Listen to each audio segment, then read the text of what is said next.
1 থেকে 100 পর্যন্ত মৌলিক সংখ্যা মনে রাখার সহজ টেকনিক। আজ আমরা এই 1 থেকে 100 পর্যন্ত মৌলিক সংখ্যা মনে রাখার সহজ টেকনিক শিখব। একটা নম্বর তোমরা মনে রাখবে, সেটা হলো 4 4 2 2 3 2 2 3 2 1। এখানে 1 থেকে 10-এর মধ্যে মৌলিক সংখ্যা পাবো 4টি।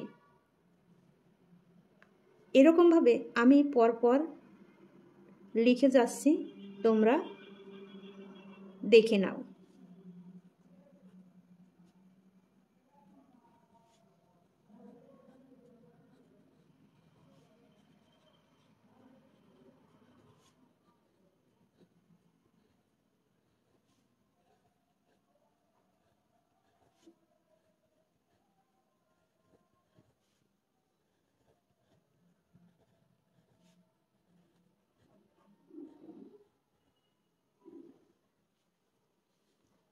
এবার তোমাকে কেউ যদি প্রশ্ন করে 81 থেকে 90-এর মধ্যে কটি মৌলিক সংখ্যা রয়েছে, তাহলে সহজেই উত্তর করবে 2। এভাবে কেউ যদি প্রশ্ন করে 41 থেকে 50-এর মধ্যে কতগুলো মৌলিক সংখ্যা রয়েছে, তখন তোমরা সহজেই উত্তর করতে পারবে 3টে। তাহলে এই নম্বরটা তোমরা মনে রেখো।